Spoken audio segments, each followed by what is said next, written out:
Hello students, welcome back. In this session, let us look at sole of foot. When we compare the functional anatomy of hand and foot, the foot has many features in common with hand in its internal structure. The major difference arises from the function of the foot as a supporting structure which has to carry considerable weight in standing position. Strength and resilience have to be the main features of the foot rather than the type of mobility which is required in hand for holding, grasping. The strength is obtained by having massive tarsal bones and big toe bones bound together by powerful ligaments. This is how foot becomes stronger and weight bearing. The arches in the foot, both longitudinal and transverse arches, they help in resilience, which is acting like a shock absorber during jumping or standing position. Learning objectives for this session are comparing the functional anatomy of hand and foot, which already we did, enumerating the muscles of sole in layers, briefing the neurovascular structures of sole, and enlisting related applied anatomical aspects. After removal of the skin, sole shows plantar aponeurosis, which is modified deep fascia. It is homologous to palmar aponeurosis of upper limb.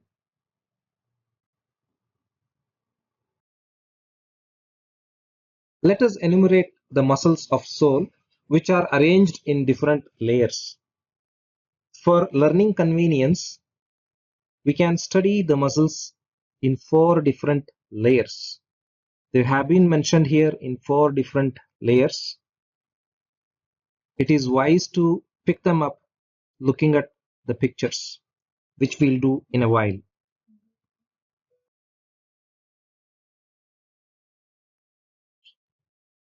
This picture shows plantar aponeurosis. To expose the muscle of first layer, plantar aponeurosis has to be removed. It shows abductor hallucis, which abducts the great toe, abductor digiti minimi, which abducts the little toe, and flexor digitorum brevis, which inserts just like flexor digitorum superficialis of upper limb. To see the muscles in the second layer, flexor digitorum brevis will be removed.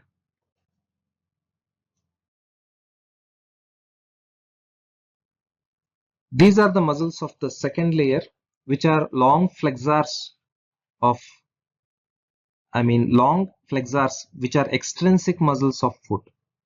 So this is tibialis posterior, only tendon is seen which is hidden by this muscle. This is flexor digitorum longus and this is flexor hallucis longus. Flexor digitorum longus is having origin of lumbricals from its tendons. This represents flexor digitorum profundus of upper limb. The obliquity of the flexor digitorum longus is corrected by one more muscle which is pulling it straight backwards towards the heel. This is flexor digitorum accessorius. This is also called quadratus plantae. In third layer, we can see flexor hallucis brevis. It has 2 heads, medial head and lateral head. These are flexor hallucis brevis muscle, and this is adductor hallucis.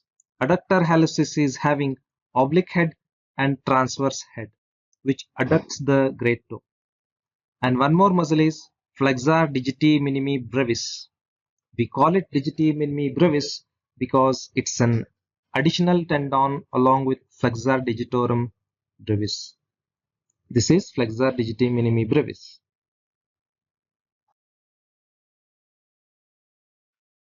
To expose the muscles of fourth layer, muscles of third layer have been cut here.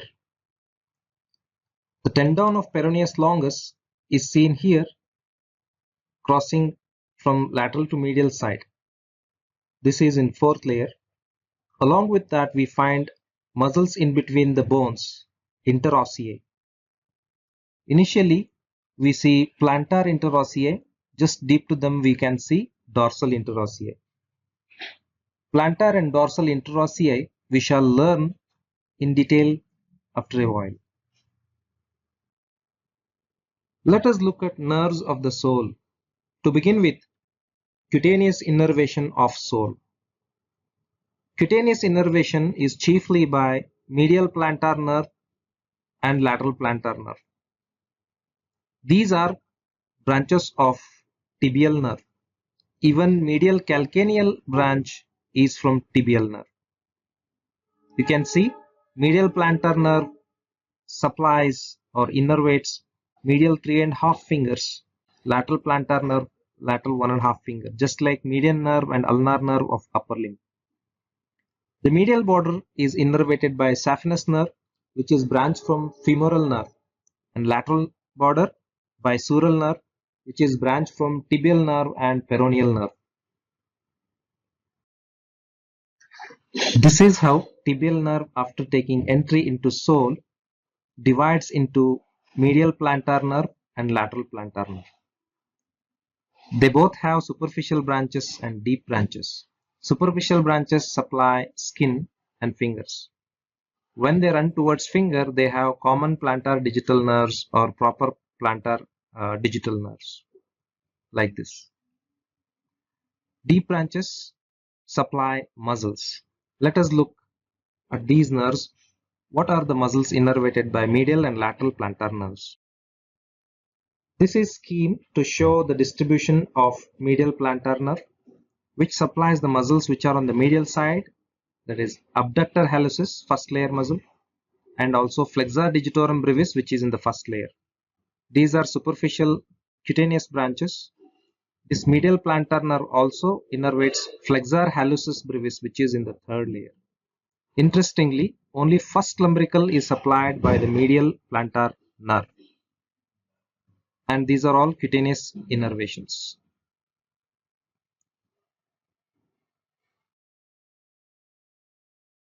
This is scheme to show the distribution of lateral plantar nerve, which supplies the muscles in the lateral part, that is abductor digiti minimi, and in the second layer, flexor digitorum accessorius. Second, third, and fourth lumbricals are supplied by lateral plantar nerve.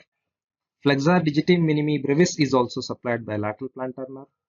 All the plantar and dorsal interossei, along with adductor hallucis, are all supplied by lateral plantar nerve. Lateral plantar nerve represents ulnar nerve of upper limb. Medial plantar nerve represents median nerve.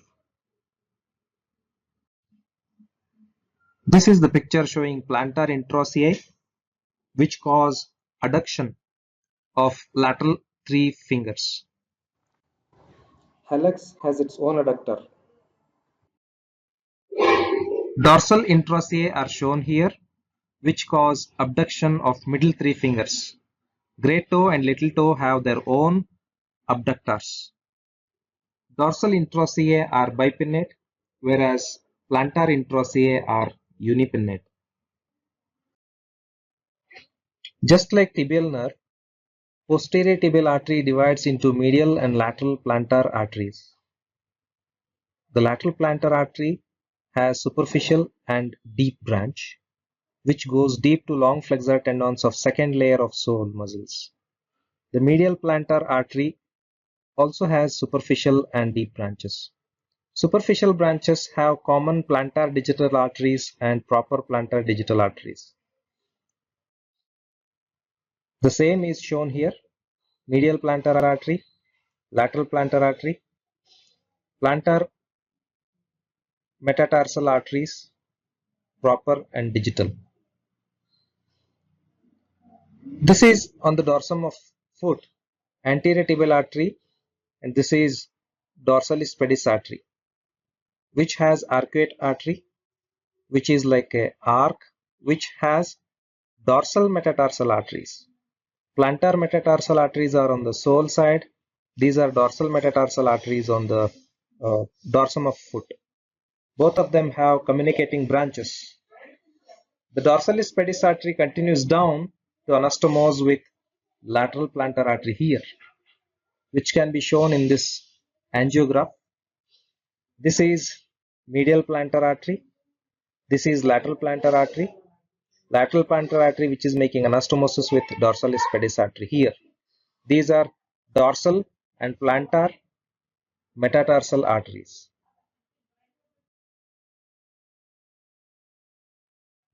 These are few of the applied anatomical pictures of club foot. The meaning of talipes is club foot. Equinus is horse hoof-like heel. So this is heel is raised here, here. These are all equinus. Varus is sole turned inside. So this is varus, where sole is turned inside with the weight bearing on lateral border of the foot. Valgus is sole turned outside with medial border of the foot bearing the weight. So like that we name them differently. Talipes equinus, talipes calcaneus, talipes cavus, talipes varus, talipes equinovalgus, talipes calcaneovarus, like that.